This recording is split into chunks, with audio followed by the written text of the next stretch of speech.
महाराष्ट्र विधानसभा चुनाव में इस बार माहिम सीट खूब चर्चाओं में। इस सीट पर महाराष्ट्र नवनिर्माण सेना एमएनएस के चीफ राज ठाकरे के बेटे अमित ठाकरे चुनाव लड़ रहे हैं। एक तरफ बीजेपी ने जहां इस सीट पर अमित ठाकरे को समर्थन देने की बात कही है, वहीं दूसरी ओर शिवसेना शिंदे की तरफ से इस सीट पर अपना उम्मीदवार भी उतारा गया है।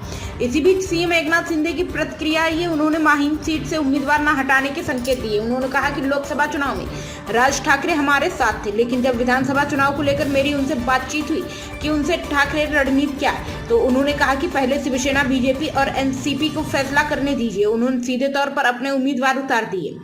वहां हमारा भी विधायक है, मैंने उनसे बात की है। चुनाव लड़ते समय कार्यकर्ताओं का भी ख्याल रखना चाहिए, हमें कार्यकर्ताओं का मनोबल नहीं गिरने देना चाहिए। सीएम शिंदे ने कहा कि निश्चित तौर पर आज हमारे पास शिवसेना, बीजेपी और एनसीपी अजीत पवार का गठबंधन है। हम एक ही गठबंधन के तहत चुनाव लड़ रहे हैं। उद्धव ठाकरे गुट पर सीएम शिंदे का निशाना। वहीं उद्धव ठाकरे पर निशाना साधते हुए सीएम शिंदे ने कहा कि हम महाविकास आघाड़ी की सरकार में भी रह चुके हैं। वो सरकार बाला साहब की विचारधारा के खिलाफ थी।